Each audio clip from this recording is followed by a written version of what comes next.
On vous préparait en fait un podcast, surtout audio, et on se préparait à faire un release carré. Et pour ceux qui ne connaissent pas, SS Talk, ça fait partie de Savane Sauvage. Ceux qui connaissent Savane Sauvage, vous êtes les bienvenus. Les autres, on va vous informer dans le futur. Comme je disais, c'est qu'on se préparait pour faire un podcast audio surtout. Et on en a déjà fait quelques-uns. On était dans un engouement où on voulait vraiment, avec une structure, proposer des thèmes et parler des thèmes qui nous tiennent à cœur, et avec de l'humour ou pas.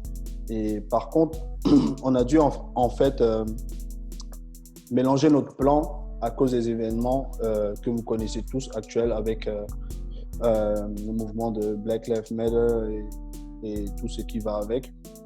Parce qu'on a décidé de tout changer, parce qu'on ne peut plus garder le silence en fait. On a des trucs à dire, on a un gros coup, comme on dit chez nous les Africains, et on voulait vous en parler justement. Parce qu'on parle des États-Unis tout le temps, mais la même chose se passe ici. Nous, on vit en Allemagne, la même chose se passe chez nous. Et on voulait en parler, on voulait savoir comment changer tous ces trucs-là. Et vous êtes bienvenus, en tout cas, dans notre podcast. Moi, pour ma part, quand tu vis en Allemagne, tu sais, à un certain moment, tu t'habitues à des brimades, à du racisme. En fait, tu vois même plus ça comme du racisme, tu vois ça comme des brimades, tellement c'est au quotidien et c'est tellement mêlé souvent à l'ignorance. Pour ma part, j'ai été contrôlé une fois par les gens dans la U-Bahn, je sais pas comment, dans le métro, voilà. Tu vois que je partais à l'université, j'étais avec un blanc et on a été contrôlés tous les deux. Le blanc, il n'avait pas de ticket. Moi, j'avais oublié de prendre mon ticket. Vu que j'étais à l'université, j'avais forcément un ticket, mais j'avais oublié. Et eux ont dit, toi, tu peux partir. Moi, ils m'ont bloqué. Ils ont appelé la police. Et j'ai expliqué mon problème à la police. La police m'a refusé tous mes droits. Pourtant, tu as le droit, quand tu es contrôlé par une personne, de prendre son identité pour pouvoir réclamer ton dû. Et la police m'a empêché de le faire, m'ôtant de mes droits. Ça, c'est juste une petite anecdote pour ce qui se passe dans la vie des Noirs chaque jour ici en Allemagne, que ce soit à l'hôpital, que ce soit au lieu de travail, avec des petites remarques, Niggerline, mon négro, des blancs qui disent que j'ai le négro pass, c'est-à-dire que j'ai le droit de dire négro parce que mes potos ils sont noirs et ils m'ont permis de le dire. Bref, je ne vais pas trop parler. Ce soir, on est là, on en a marre, on va en parler. Et si quelqu'un veut faire une brève introduction sur lui, il est bienvenu. Bonsoir les gens, bienvenue dans le SS Talk. Bonsoir la famille, moi c'est Franck, 25 ans. De par le podcast audio, je pense qu'il y a certains qui me connaissent déjà ou bien qui me connaîtront. Moi, je suis infirmier de base, de profession. Et moi, l'anecdote que j'ai, enfin, je rejoins un peu ce que Freddy a dit plus tôt. Le racisme ici en Allemagne, en fait, on le vit tellement souvent qu'avec le temps, je ne dirais pas qu'on commence à l'ignorer, mais avec le temps, on comprend que ça fait partie d'une certaine tranche d'âge ou bien de certaines personnes. Et moi, j'ai une anecdote, justement, j'avais un service de jour et je m'occupais d'un jeune homme, hein. Là, je crois qu'il avait 35, 36 ans. Et ce jeune homme-là, j'entre dans sa chambre et il me dit « Ah, un noir ». Enfin, là, je traduis en allemand. Il me dit « Ah, un noir ». Ah, je l'ai toujours pensé, mais je confirme. Les noirs ressemblent à des pingouins. Moi, je regarde et tout. Quoi? Stop. Oh là là, il avait pété sa gueule. Non. Des pingouins. Ouais, tu vois, d'abord, j'étais choqué, tu vois, mais vu que j'entends sur les choses, on va dire au quotidien, moi je lui ai dit, tu sais, toi tu es démodé, hein, le racisme c'était hier, c'est plus là, mais bon. C'est le moment à tout. Après, moi je lui ai dit, mais pourquoi? Il me dit, ah, parce que vu que ton uniforme il est blanc, tu es noir, ça fait un peu une méchant, comment dire ça, un mélange noir et blanc. Un mélange. Moi, je n'ai même pas trop su quoi dire à ça, je suis sorti, tu vois. Genre, je je me suis pas énervé rien du tout parce que ça sert aussi à rien, on va dire, parce que voilà. Mais bon, ça c'est juste pour montrer que ce genre de choses ici, on le vit chaque jour d'une façon ou d'une autre. Il y a toujours cette façon, enfin, il y a toujours ce sentiment qu'on est réduit à sa couleur de peau, qu'on ne peut rien faire si on n'a pas une peau plus claire ou bien si on ne parle pas sans accent ou bien... Non, le pire, c'est que le fait même qu'on te rappelle en fait que tu es noir, on dirait que tu ignores ça, mon frère. Quand tu te regardes dans le miroir, tu sais que tu es noir, mais c'est comme ça, tu n'y peux rien. On est fiers, on est comme ça, mais on te rappelle que tu es noir comme si c'était un problème. C'est là le problème en vrai. Moi, chaque fois parce que moi je tourne beaucoup, je travaille avec différentes personnes et la plupart du temps c'est des Allemands.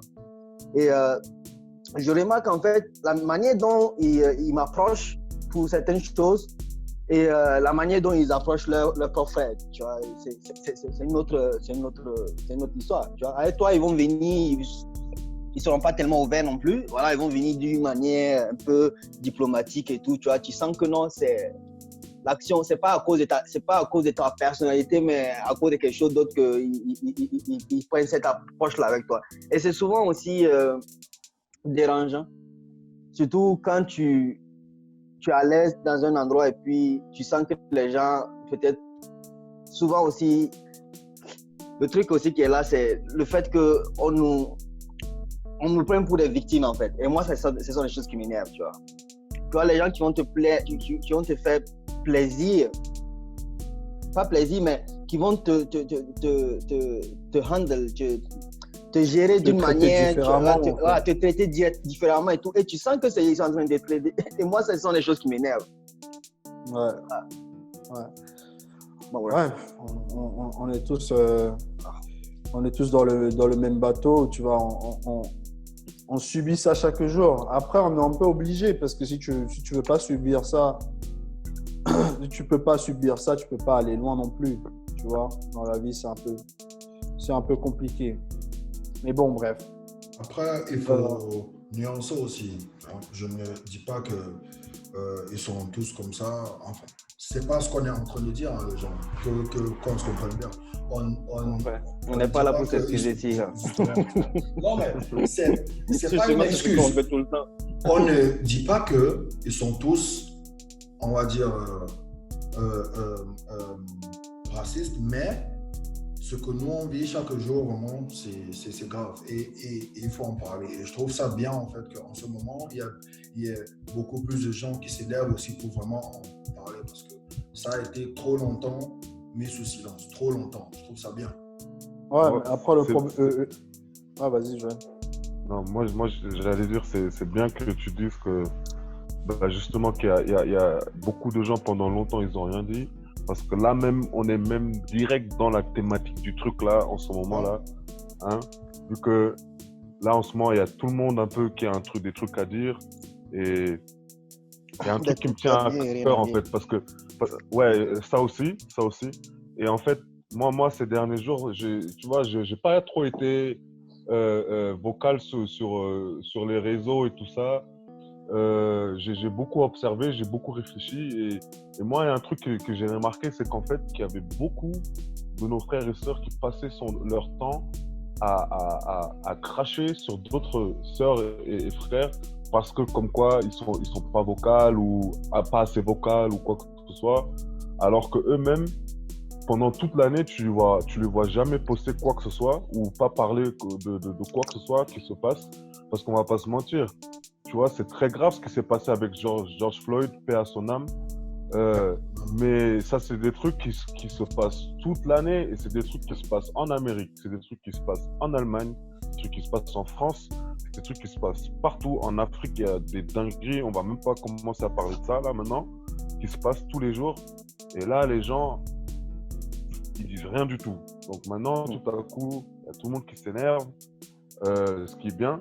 Mais je comprends pas le fait de créer dans tout cet énervement. En fait, nous, j'ai l'impression, nous souvent, on aime plus créer encore de séparation entre nous au lieu de se focaliser sur ce qui est important. Et là, selon mon avis, ce qui est important, c'est de trouver des solutions. Tu vois, ou de faire quelque chose qui va nous ramener à des solutions. Tu vois. Et là, juste le fait de poster et de se sentir mieux que quelqu'un d'autre parce qu'il ne poste pas ou quoi que ce soit, alors qu'au final, on ne sait pas qui fait quoi, au final, si on est franc. Voilà, tu vois. Il y a plein de gens, ils sont actifs, ils mettent leur vie en jeu, on ne sait même pas, ils ne sont pas sur les réseaux, rien du tout. Et là, bon, bref, voilà. Ouais, tu as bien posé le bail, en fait, parce que tu as touché le fondamental, en fait. Nous-mêmes, on est contre nous-mêmes. C'est ça le problème, en fait. Parce que de là à torpiller les autres, parce que chacun met son action. Et ce que je me disais ce matin par rapport à ça, je me disais que, en toute sincérité, chacun d'entre nous devrait s'asseoir dans sa chambre la nuit, quoi, et puis réfléchir par rapport à lui-même et se poser la question: qu'est-ce que je fais pour que ma communauté avance? Qu'est-ce que je fais pour que mes frères avancent? Parce qu'en toute sincérité, moi, je pense que c'est une question. Faut qu'on endosse certaines responsabilités. Il faut qu'on endosse la responsabilité de nos frères. Il faut qu'on endosse la responsabilité de notre culture qui est bafouée. Il faut qu'on endosse cette responsabilité pour pouvoir tirer ça vers ailleurs. Et je vais prendre le cas des Chinois. Désolé, peut-être que ça va un peu faire touffu, mais je prends le cas des Chinois. Les Chinois, ils ont eu un empire qui était... Putain, ils ont atteint des sommets avec leur empire et tout, jusqu'à ce que les Blancs viennent, ils ont encore mis ça à genoux. Mais, mine de rien, ils ont gardé cette fierté, ils se sont dit non, il faut qu'on refasse ça à nouveau. Et c'est ce qu'ils sont en train de faire actuellement dans le monde. Donc, après, avec nous, c'est-à-dire qu'on est là, chaque fois, on parle des choses, mais après, rien n'avance. C'est-à-dire que après, c'était avant Floyd, là, avant l'Américain, là, il y avait d'autres qui sont morts et tout. Les gens sont sortis marcher ici. Mais après ça, là, tu n'entends plus personne. Le cas en Libye, l'année dernière, c'était pareil. Les gens sont sortis marcher. Après ça, tu n'entends plus personne. Quelles sont les actions concrètes qui sont menées et tout? Voilà. Parce que ce n'est pas un truc aussi qu'on va résoudre du jour au lendemain. Donc, c'est-à-dire qu'il faut qu'on ait un plan d'attaque. Mais comment on le fait en fait ce plan-là, et avec qui on discute, et comment est-ce qu'on incite les gens aussi à penser que non, ce n'est pas nous là, ce n'est pas nous maintenant, ce n'est pas notre Instagram pour montrer qu'on est cool là, c'est pas ça pour l'instant. Pour l'instant là, c'est de penser à nos enfants. C'est ça qui est l'avenir, c'est eux qui sont l'avenir. Et si on veut on veut leur permettre de grandir dans un monde qui est meilleur, où ils auront moins de barrières là, c'est-à-dire que c'est maintenant, mais déjà la bataille c'est sur 50 années, je veux dire. Mais néanmoins, c'est un peu... Moi, je suis d'accord avec vous, et en même temps, je ne suis pas d'accord. Je suis d'accord qu'il ne suffit pas de parler et on ne devrait pas se sentir meilleur parce qu'on est plus vocal qu'une personne ou une autre. Je pense qu'on ne devrait pas cracher sur un autre noir parce qu'il ne partage pas ou quoi que ce soit. C'est un choix personnel. Mais je trouve ça, par contre, important. Moi aussi, je ne voulais pas partager au début. Mais par contre, je partage maintenant. Et le content que je partage, ce n'est pas le content de base des gens qui sont en train de protester ou des gens qui sont en train de casser des trucs ou, je sais pas, des gars avec leur skateboard qui se font gifler parce que tous ces trucs de proteste là, c'est pas ce que moi je poste. Moi, ce que je poste, c'est l'information. Parce qu'il faut comprendre qu'on est dans un shift. On est dans une période de changement. Et nous tous, les Noirs, c'est dans cette période de changement qu'on devrait mettre l'accent. Si nous tous, on pensait, comme vous étiez en train de dire, que vas-y, on va pas partager ce truc-là, bah, le changement, il ne sera pas aussi puissant. Parce que maintenant, le social media, c'est l'endroit où tu passes plus de ta journée que dans ta vraie vie, en vrai. C'est-à-dire que si dans cet endroit-là, il y a un spam qui te force à changer ta façon de penser, comment en anglais on dit renew your mind, c'est-à-dire que si tu te forces à reformater ta façon de penser, tu ne vas pas changer. C'est-à-dire que pour tous ces gens-là qui ne postent pas, pour tous les blancs qu'on dit qui ne sont pas éduqués ou bien qui ont été mal éduqués par rapport au racisme, si on ne poste pas l'information pour leur permettre de changer et si on ne spamme pas l'Internet avec ça pour leur forcer leur cerveau à commencer à se poser des questions qu'il faut, bah, il n'y aura pas le changement qui est demandé. Parce que le plus tu postes, le plus ça pousse les autres trucs vers le bas parce que ça crée, comment on dit, briser l'Internet et tout ça. que ce thème, ça va être le thème qui est au maximum sur Internet. Les gens sont obligés de le consommer. Donc, je pense que c'est important de le faire.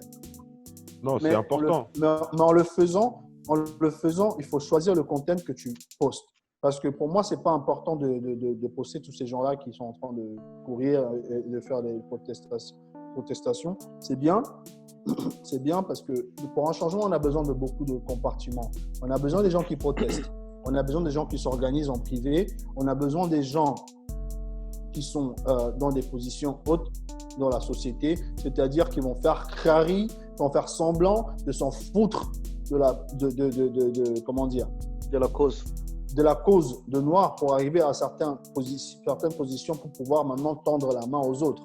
Le problème, c'est souvent que quand ils arrivent au top, voilà, ils aiment l'argent, ils aiment la position et ils commencent à cracher sur les autres. Parce que voilà, le problème aussi du noir, c'est quoi? C'est voilà, le blanc doit m'accepter et voilà, ils kiffent ça. Bref, c'est juste pour dire qu'à mon humble avis, on a besoin de toutes ces différentes personnes pour que ça change. Mon problème personnel que j'ai, c'est après que vous avez fait tout ça, après que vous avez partagé, après que vous êtes allé marcher et que vous avez fait tout ça, quoi? Qu'est-ce qui va se passer? Mais voilà, mais c'est ça. Qu'est-ce qui va se passer? Justement, parce que, attention, moi, je dis pas qu'il faut pas poster. Moi, je parle juste d'un certain type de gens, en fait. Parce que, pourquoi j'en parle? Parce qu'il y en a beaucoup trop, en fait. Et c'est, en fait, justement, c'est comme si c'est des posts gâchés, en fait, tu vois. Si tout le monde postait, par exemple, comme toi, tu viens de l'expliquer, en mode des trucs informatifs, c'est comme ça qu'on peut avancer.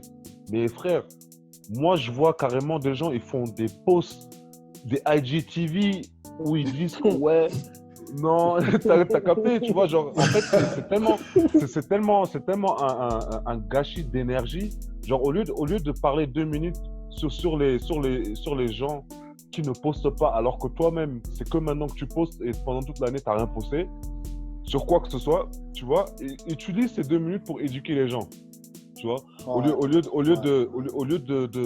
de cracher sur tes frères et sœurs au final, où tu sais même pas ce qu'ils font ou ce qu'ils ne font pas, et toi-même, à part poster là, tu fais rien d'autre, tu vois.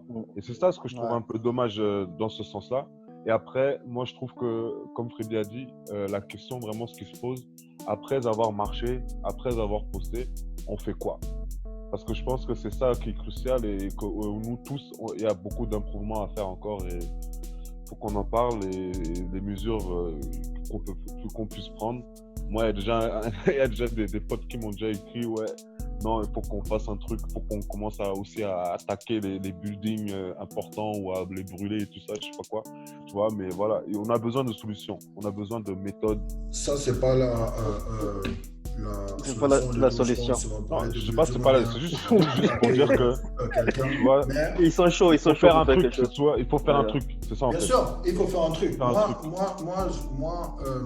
Moi, j'ai regardé un peu les grandes manifestations dans l'histoire. Quand Martin Luther King, quand il a fait son discours, là où il a dit I had a dream, il y avait près de 300 000 personnes, tu vois, et c'était une protestation. Il y avait un but derrière, tu vois, il y avait un but derrière.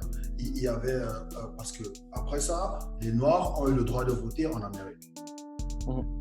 Je ne suis pas contre d'aller protester ou bien de marcher, mais le fait de revendiquer de ne plus nous tuer, oui, c'est une revendication, mais moi, je préférerais qu'on ait une vraie revendication, tu vois, genre.